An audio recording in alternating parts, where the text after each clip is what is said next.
warship was anchored in a port, not to start the war but to send the brave soldiers to their families. One of them is Sergeant Paul, is a simple and kind man. Paul is also an orphan, and all he wants is to build a family with his wife. After 4 years of service, Paul finally got to see his wife, Betty. It was their wedding day, the last time they saw each other. Together with him are other soldiers who have survived the bloody battle in the Pacific. Meanwhile, at the dock, hundreds of wives and ladies gather to welcome their significant others. Despite the heavy rains pouring down, the women eagerly await their husbands to get down from the ship. The lively sound of trumpets made the surroundings more alive, with couples hugging and kissing. Paul couldn't hide his smile as he was about to get near the crowd of women. They may have similar uniforms to his co-soldiers, but Paul is highly confident that Betty will recognize him. The soldier looked around the vicinity smiling, trying to spot his wife's location. However, he was not able to see Betty. There, he decided to stay at his location so it would be easier for his wife to look for him. Time passed by, but no woman approached Paul. He felt dismayed as he looked at other soldiers who joyfully walked away with their wives. Paul was left alone at the port, and no one picked him up. Lonely, Paul walked to the streets and headed to his apartment.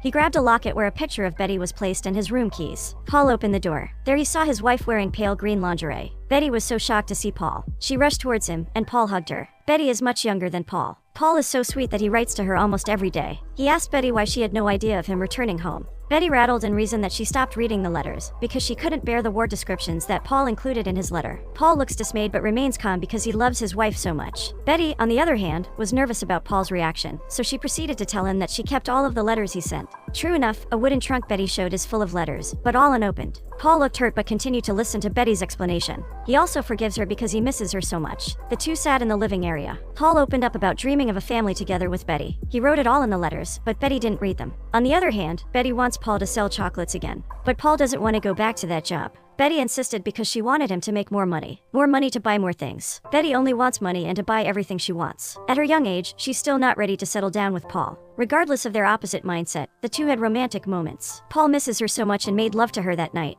The next day, Paul was all in uniform while Betty was still sleeping. Paul kissed her, bidding his goodbye before he left. Paul is going to Sacramento to search for work. He also brought the box of chocolate to sell there in the meantime. Paul hopped on a train. There, an elegant lady caught his attention. She looked bothered and had difficulty putting her suitcase in the baggage compartment that she hardly reached. Her suitcase fell. A picture frame of her and her dad was broken, and all her things were scattered on the train's floor. Paul immediately approached the lady and helped her. The train went full speed, and the two lost their balance. Paul was on top of the lady. As the lady stands, Paul makes sure she's okay. A little while, the lady puked, not on the floor but on Paul's uniform. Kind Paul never went upset and just washed his clothes at the sink. As he headed out of the comfort room to his seat, everyone stared at him because he smelled awful. His seat was just in front of the lady who vomited. Paul falls asleep on his chair. There, he dreamed of the war. It was so chaotic and painful as he saw his co-soldiers brutally eliminated. Paul is still traumatized by the war. A little while, he wakes up from the nightmare. Paul looked back to the lady's seat and noticed she was already gone. Paul finally arrived at his station in San Francisco. He got off the train and rushed to get to the bus heading to Sacramento. The lady driver saw him running and let him in the vehicle. As he was looking for his seat, he noticed a familiar woman. It was the beautiful lady at the train station. She also saw Paul and greeted him. She is Victoria Aragon, an elegant lady taking her master's degree in the city. Victoria is heading home to Napa Valley, where their family's vineyard is also located. Halfway to Napa Valley, two perverts went on the bus, also carrying a suitcase. One sat behind Victoria while the other was just beside her. They were bothering the lady. Victoria talked rudely for them to stop. However, the perverts start bothering Victoria. Paul interrupted, and the two men stopped touching the lady. The pervert looked at Paul and initiated to punch him. As a soldier, Paul's reflexes enabled him to avoid perverts' strong punches. Without hesitation, Paul stood up and fought back. He effortlessly defeated them. The bus stopped where Paul and the perverts were kicked out.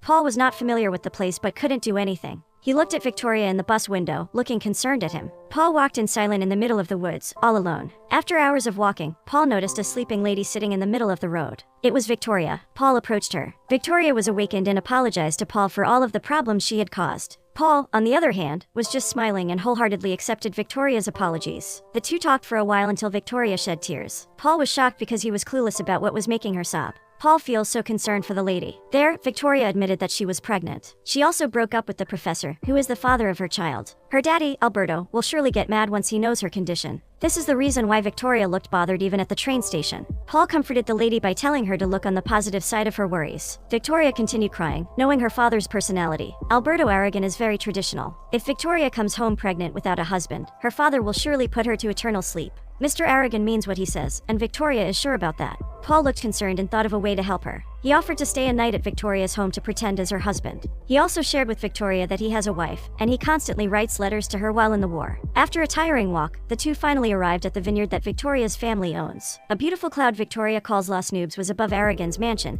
and the vast field of grapes. Before they went near the place, Paul grabbed a ring from the chocolate he was selling and placed it on Victoria's finger. He also wore a similar ring to look like they were engaged. A little while, someone was firing a rifle at them. Paul escorted Victoria to get down. A man in boots was walking and getting near. It was Victoria's dad, Alberto. There, Victoria introduced Paul as her husband. Alberto was so angry that he shot again. He called his wife, Marie. Alberto was so mad that Victoria got married without his knowledge. He was also upset after he knew that Paul only sells chocolate for a living. Regardless, Victoria's grandparents accepted Paul. Don Pedro Aragon even loved the chocolates he was selling. At Aragon's mansion's kitchen, helpers congratulated Victoria. Her mom and grandma also advised Victoria to follow her heart in what she truly loves to do. They were all against Alberto being so traditional and short-tempered. Alberto was against Victoria going to the city to study because, for him, women are meant to stay at home. Apart from that, Alberto wants his daughter to marry a Mexican guy Victoria never even met. Victoria's mother hugged her and told Victoria that everything would be fine. At the dining table, the religious family prayed before eating. Paul also joined the extravagant dinner prepared at the mansion. There, Victoria's family asked how the two met. They also interrogated Paul on his family background. When Paul shared that he's an orphan, Alberto reacted with disgust. He immediately boasted to Paul their bloodline has roots in one of the finest families in Mexico. Alberto was not contented, and he told Paul that he was a man with no past and future because he was an orphan. Paul never talked back and remained composed despite the hurtful words he heard. He continued eating in silence. Meanwhile, Victoria told her dad that Paul is a very loving man who wants a family and a great job. Her father responded and told Victoria if selling chocolates was the great job she was referring to. The silence was heard after. Paul was so hurt and humiliated. For the second time, he never talked back nor acted wildly. Instead, he excused himself and thanked all of them for dinner. Victoria was teary-eyed, looking at Paul, hurt. She stood up from the table and followed Paul. Paul went to gasp some air outside after being insulted. Victoria went near to him and apologized for the incident. Paul just looked above and reminisced the day when he was a kid making a wish to every star he saw at night, to have a family. He felt dismayed that Victoria's family was opposed to the family he dreamed of. Despite that, Paul told Victoria that he understood his father. He may have also acted the same way if he finds out that his only daughter was married to a strange man, and he's the last to know. Paul looked at his watch, only 8 hours left for the day. He's about to leave the next day to continue searching for a job in Sacramento. It's now time to sleep. Marie, Victoria's mom, prepared an expensive bed and pillows for the couple in the master's bedroom. Victoria said that they could stay in a smaller bed instead, but Marie insisted and jokingly said they needed it to maneuver on their first night at the mansion. Paul smiled shyly. Before leaving the room, Marie told the couple to love each other always and left a red rose on their bed as a tradition. Meanwhile, in the separate room, Alberto was so mad because he would be staying on a smaller bed. Victoria and Paul used the master's bedroom. Marie calmed him down and requested him to wish goodnight to their daughter before sleeping. In the master's bedroom, Paul and Victoria are wearing nighties. However, Victoria will sleep in bed, and Paul will be on the floor. While Victoria was combing her hair, she asked Paul out of nowhere if he loved selling chocolates. Paul responded that he doesn't but is willing to do it because he's already married. He also told Victoria that she'd understand it along the way once she had a husband. Victoria was silent. Paul looked at her and apologized as he thought that Victoria felt insulted. Victoria, on the other hand, denies that she's hurt. Instead, she expresses her gratitude for everything that Paul did to her from the train until the time that she reached home. Victoria requested Paul to turn around since she was braless. Paul turned, and Victoria removed her robe. Paul still feels that Victoria is hopeless in her life. He motivates her by telling her that there is still someone who is meant for her. Victoria disagrees as she sees that a man can't marry a pregnant woman like her. Paul replied that he'd marry a woman even if she's not carrying his child, if he loves her very much. Lights were turned off, and the two were about to sleep. Suddenly, Alberto knocks on the door. Victoria rattled and told Paul to come with her in bed, so her father won't suspect they were not couples. Paul immediately hopped on the bed and hugged Victoria in his arms. The door opened, and Alberto came in. The two were so nervous about what will Alberto say. He just wished goodnight to them and left the room. Before leaving, Alberto noticed a blanket on the floor. The blanket that Paul will use to sleep. However, he seemed not to mind it and went outside. Paul and Victoria finally breathed after. Victoria told Paul that the room had no lock. Because of that, Paul decided to just sleep with Victoria in bed in case her father returns. Paul's thoughtful gestures touched Victoria. She looked at him and went nearer. Victoria wants to kiss him. However, Paul was kind and loyal to his wife, so he avoided being tempted to kiss another woman. Paul moved to the other side of the bed and slept. In the middle of the night, Paul had a nightmare. He screamed Victoria's name.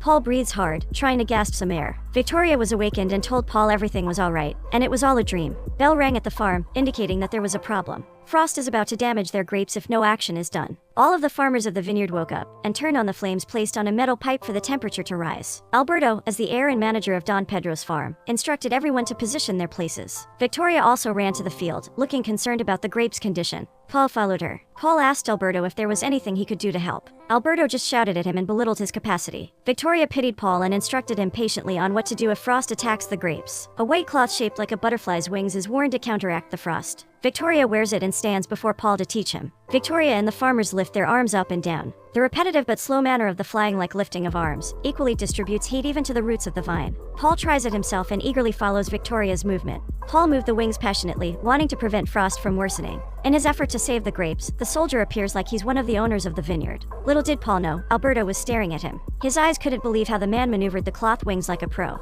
He seems to be a fast learner. Minutes passed, and heat from the flames of metal pipes installed at equal distances was already circulating the field. Paul returned to bed and prepared himself to leave at dawn. He prefers it so that fewer people are awake at that time. Fewer people, fewer questions, he told Victoria. Victoria was sitting on the bed, looking at Paul standing before her, bidding goodbye. No words can express how thankful Victoria is to Paul for saving her life from her traditional father, covering her unexpected pregnancy. Paul left the master's bedroom and headed out of the mansion when Don Pedro, Victoria's grandfather, stopped him. He grabbed Paul's bag and requested his men to hold it. Don Pedro also told Paul to bring his chocolates. The two went out of the mansion and headed for a walk around the vineyard. Don Pedro opened up his life as an older man and talked about random things. First, the man told Paul about his health. According to him, everyone, including his doctors, tells him to limit his intake of chocolates, salt, cigars, and brandy. Those restricted food are the ones he loves, and he complained like a baby to Paul. The older man also requested Paul to open up a box of chocolates so that he could get one. Don Pedro loved his chocolates. He was the one who offered to taste them when Alberto belittled his job.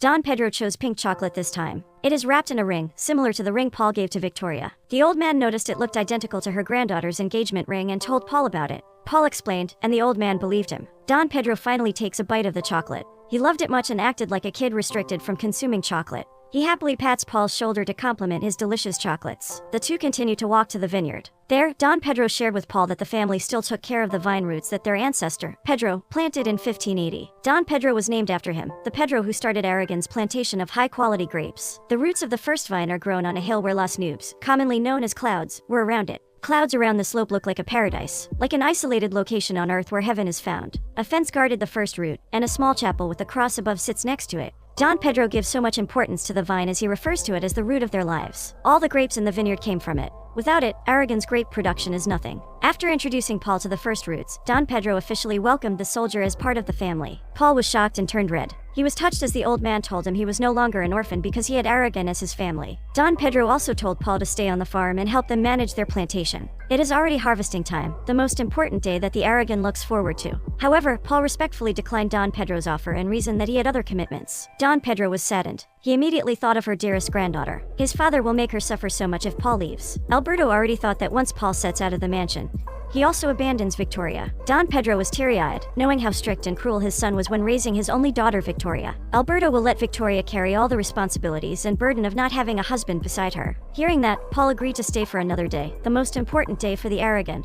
Harvest time. The sun was already up when Victoria noticed that Paul didn't leave. Paul told Victoria that he values his commitment to the family. Family first, Paul told everyone. Alberto heard Paul, low-key impressed that he is still not leaving Victoria. A little while, another Pedro came. He is Victoria's brother, who was studying business at Stanford University. He went home to witness their family's tradition of harvesting grapes all together. Harvesting starts. Aragon's family leads in picking mature grapes from the vines. Paul is in charge of harvesting a line of fruits from the vines. The man finally mastered how to pick grapes. Parallel to him is Alberto, who picks grapes effortlessly. Paul observed him and copied his technique. Paul became faster in picking. Alberto noticed it, so he rapidly plucked grapes. The two competed on who's the fast picker. At the side of the field, Victoria and Aragon's family smiled as they looked at Paul and Alberto. Paul continued to pick grapes, and so is Alberto. The competition ended when Alberto brought the box of grapes in front of everyone. Paul also finished just a split second after him. The two men looked happy, and for the first time, Alberto genuinely smiled at Paul. Alberto toasts a wine to celebrate the fruitful harvest. Some of the harvested grapes were poured into a big and spacious wooden vat.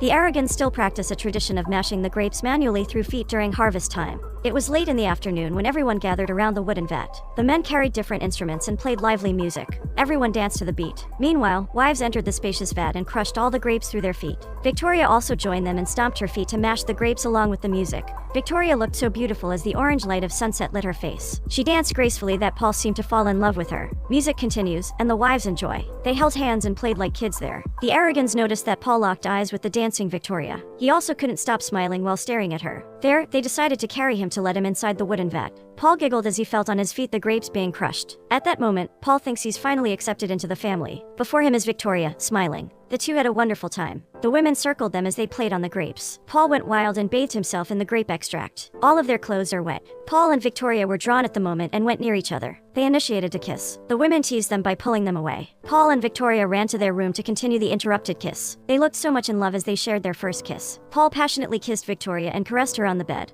A little later, Paul stopped. He went away from Victoria. Victoria, on the other hand, was left unsatisfied. She asked Paul why he stopped. There, Paul confessed that he loves Victoria more than anything else. The two shed tears as Paul reminded the lady that he's still married to Betty, and it's not right to be romantically involved with her. Paul left the room. Victoria was in grief. She cried all night on her bed. She also fell in love with Paul but couldn't force him with her since he's married. The next day, Paul sits in the living area with his head aching, thinking about what happened last night. He was so confused about what to do. Alberto came in to look for his hat and got irritated by his son, Pedro, who kept insisting that their family's grape plantation should be modernized and be involved in partnerships with large companies. Paul stood up and greeted him. Alberto was still irritated and told Pedro that once they had business partners, they would also get in trouble. Paul interrupted and told Alberto that he could just borrow from the bank if an unexpected problem arose. Alberto looked sharp at Paul. He scolded him by telling him that he had no right to instruct him on what to do on their vineyard business just because he was part of harvesting it. Victoria's dad told Paul that it's better to get his nose out of their business. Alberto turned red and went even angrier as he remembered when he saw Paul sleeping on the floor and on the couch at night.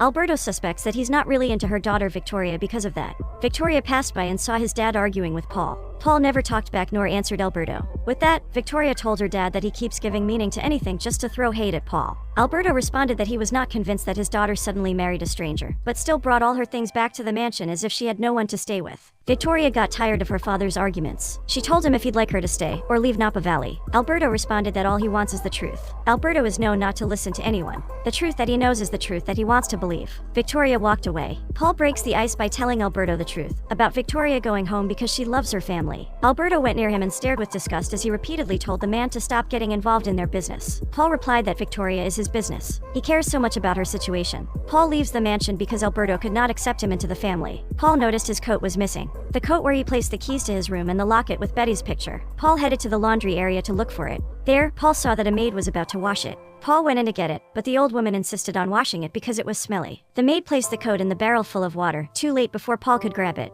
Kind Paul didn't go angry and remained calm as usual. The laundry area has open walls, and Paul can see everyone outside. He saw Victoria, very busy in the front yard. A little while, Paul found her holding her tummy. It was aching badly that Victoria hardly breathed. Paul rushed to rescue her. He offered to carry Victoria inside, but the lady hesitated because Paul was too kind to her and the whole family. Paul is also overstaying at the mansion, which is very different from what they originally planned. Paul suffered so much just to cover her unexpected pregnancy. Paul insisted, but Victoria got irritated with his kindness. Even if she has already fallen in love with him, Victoria wants him to continue his life without her. Victoria walked away, but Paul followed her. At the winery, Paul tried searching for Victoria. Alberto was staring at him as he stood on the platform above. Alberto yelled at Paul and told the man that he would not inherit the vineyard just because he married his daughter. This time, Paul talked back and asked Alberto why he kept shutting his daughter out of his life. Paul continued and shared how amazing Victoria is. He also added how Victoria is loving, the love that he has been dreaming of all of his life to feel. Alberto was left in silence as Paul questioned his love for his daughter, when she was so lovable and easy to love.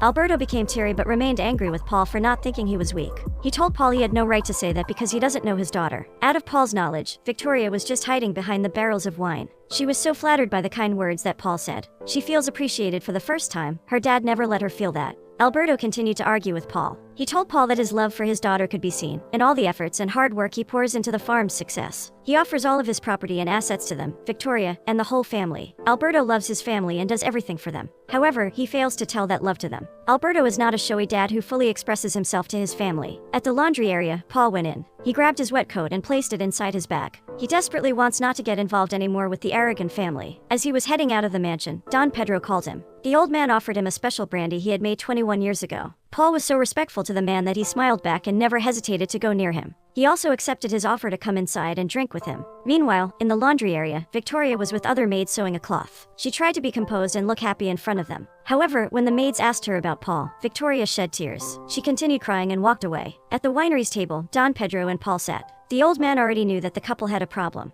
He tried to give advice, but Paul asked permission to leave because he was anticipating that a bus would pass by the valley. Don Pedro didn't allow him to go. Instead, he requested the man to stay one more day, to witness the blessing of the wine at the festival the next day. Paul could not decline the old man's request because he was very kind to him the first time they met. It was already dark in the Napa Valley, but the two were still drinking. They are also with the musicians playing a romantic song as background. Don Pedro sang a song for courtship and taught Paul its lyrics. Even if he sang off-key, Paul continued and was already drunk that evening. After they rehearsed the romantic song, Don Pedro, Paul, and the musicians headed to the mansion in front of the balcony of Victoria's room. Don Pedro positioned himself, ready to coach them in singing. He signaled for the men to start. Romantic music plays that woke up everyone in the mansion, including Victoria. Victoria looked out of the window and saw Paul. Victoria smiled and just stood in her dark room. Meanwhile, Paul sang with all his heart and stared at the window. Don Pedro, on the other hand, enjoyed watching the traditional way of courting a lady, where a man sings in front of the girl's window at night. However, Paul does not intend to court Victoria but to apologize and get her back. Paul was waiting for Victoria to turn on the lights. According to Don Pedro, once the lights are turned on, the lady accepts his apologies. The song is about to end, but Victoria's room is still dark. Paul stopped singing and felt nervous. He was torn between pursuing Victoria or disappearing from her life because he was already married. Paul finally decides he will leave Victoria and Napa Valley for good. While walking away in the vineyard, Paul still hears the music playing. It stopped, and he saw Victoria's room lights turned on after the romantic song. Paul was teary-eyed but continued to walk away. The next day, the festive blessing of the wine started. Paul attended the ceremony dressed as a soldier in the event. The crowd cheered as Victoria entered riding a horse. She was so beautiful in her white dress and hat. However, something seems missing on her face, a smile. Victoria looked lonely, and so is Paul. The Aragon family is all present at the celebration. Paul continues to stare at Victoria. Victoria, on the other hand, noticed Paul but she didn't smile at him. Father Cottery led the ceremony with the prayer and blessed the wine harvested at Aragon's vineyard. Victoria looked at the balcony where Paul stood, but the lady couldn't find him. Meanwhile, Paul looked at the event for the last time and left. Suddenly, Victoria called him. She was carrying 2 glasses of wine and approached him. Victoria toasted a wine and told Paul they were celebrating their what-ifs. Paul, with sad eyes, tried to be happy while looking at Victoria. A little later, Alberto came closer to them with Father Cottery. Alberto introduced Paul as his son-in-law to the priest. Victoria and Paul were shocked. Alberto continued praising Paul as a brave soldier who also helped them harvest the vineyard. Victoria tried to stop her father. Victoria already accepted that she couldn't be with Paul anymore. Alberto didn't listen and even announced at the event that he was inviting all of them to attend his daughter's wedding later at night. Alberto is officially giving his daughter's hand to Paul. The crowd celebrated after the announcement. Paul, on the other hand, told Victoria that they should tell everyone the truth. Victoria agreed and promised that she would be the one to reveal everything. Victoria is not afraid of her father anymore. Paul felt proud and gave Victoria a medal as a present to her incoming baby. Victoria thanked Paul for being the most honorable man she had met all her life. The two shared a kiss before Victoria went back to her family. Victoria finally shares with her father that she is pregnant without a husband. Grandparents hugged Victoria tightly while Alberto walked out and was angry with his daughter. Paul was just watching them and left after. Paul could not catch the bus, so he walked in, returning to Florida. Fortunately, a vehicle stopped him and offered a ride to San Rafael. Paul hopped in. The driver talked to Paul, who looked confused and stared blankly. He asked the soldier what he was doing there nearby. Subconsciously, Paul uttered that he was walking in the clouds. The driver laughed and just threw a joke at Paul. Meanwhile, at Napa Valley, Alberto was having a drink with his men, still upset with his daughter. Victoria, on the other hand, strolled to the vineyard, thinking of everything she went through with Paul. In the car, Paul was having a nightmare again. He was dreaming of war again. He opened a door where a kid was awaiting him. Paul also saw Victoria in a white dress. The three held hands like a family and happily walked in the clouds before them. Suddenly, a blast occurred that awakened Paul from his dream. It was already dark, and he was still riding in the vehicle. The next day, Paul finally arrived in Florida. He went inside his apartment and caught Betty sleeping with another man. Paul remained calm as usual. He came back and chose his wife, but she betrayed him. Betty apologized and told Paul that her life would just be miserable if they continued their relationship. They have opposite personalities and goals in life. Betty handed the annulment that she had already filed and was waiting for Paul to sign it. While leaving Florida, Paul realizes something. He can now pursue Victoria because he's already annulled. On the same day, Paul hitched onto different cars just to reach Napa Valley. He also walked miles at times when no car passed the road. Paul finally reached Napa Valley. He saw Mr. Aragon, all drunk and sleeping at the table. Paul apologized to him and asked his permission to marry his daughter. He also promised to stand as a father to Victoria's child. Alberto got mad and shouted that he was already married to someone. Paul immediately showed him the annulment papers, but Mr. Aragon threw them away. He requested his men to get a gun, because he's planning to shoot Paul for the heartache he caused his daughter. Paul, on the other hand, kept saying his pure intention for Victoria. Alberto didn't listen and was so mad at Paul for fooling him. Paul screamed Victoria's name since her father won't listen to his explanation. Victoria woke up and recognized Paul's voice. She hurriedly ran downstairs. The commotion continues, and everyone on the farm wakes up from sleep. Alberto throws everything he sees in Paul's direction. This includes the lamp that was only the last object at the table. Mr. Aragon threw it with all his might to Paul. However, the lamp went into the vineyards and created fire. Mr. Aragon was sober as he saw his treasured fruits burning. Paul immediately went into the barrel full of water and dipped his clothes. He tried to stop the fire using it. Meanwhile, Victoria held her father's hand to help him stand up. Victoria also helped Paul in putting out the fire. The fire started to spread to more vines. The Aragon family couldn't just stare at it, so they also helped. Farmers who were also part of the grape plantation's success for centuries tried to stop the fire. The wind blows, spreading the fire faster. It was uncontrollable anymore. All of them went away from the vines to protect themselves from burning. The fire was so massive that Pedro, Victoria's brother, was trapped. He was forced to jump across the fire to escape. There, Pedro's clothes got burned. Aragon family, already standing in a safe place, screamed as they saw fire around Pedro's body. Paul came to rescue him with a wet cloth he had brought. Paul covered Pedro with damp clothes and successfully saved him from burning. Everyone surrendered and felt hopeless to stop the fire except Alberto. He ran to the vines crying to save his plant from burning. Don Pedro embraced him and forced him to get away from the fire. Aragon's family cried, and the other farmers of the vineyard, as they watched the vast field of grapes being burned. It hurts them so much to see the vineyard they have taken care of for centuries go to ashes in just a minute. The next day, the beautiful green fields of Napa Valley turned black. Victoria saw her father in grief after the incident. Victoria approached him. Mr. Aragon's heart became soft as he saw his daughter teary-eyed and comforting him. At that moment, he confessed that he was afraid of losing Victoria and everyone he loved. He may not be expressive to tell his family how much he loves them, but he does. He doesn't know another way to express his love besides providing them with all they need. Mr. Aragon cried like a baby while apologizing to his daughter. Don Pedro, on the other hand, feels depressed knowing that the root of the first vines from his ancestors was also burned. They have no more vines to replant again. He shed tears as he told Paul that Las Nubes was finished. Paul pitied the family. They have lost everything they owned and have only themselves left. Paul decides to walk in the clouds to the hill where the root of life is planted. He remained hopeful that the first vine was still alive. Paul finally arrives on the hilltop, where the vine is located.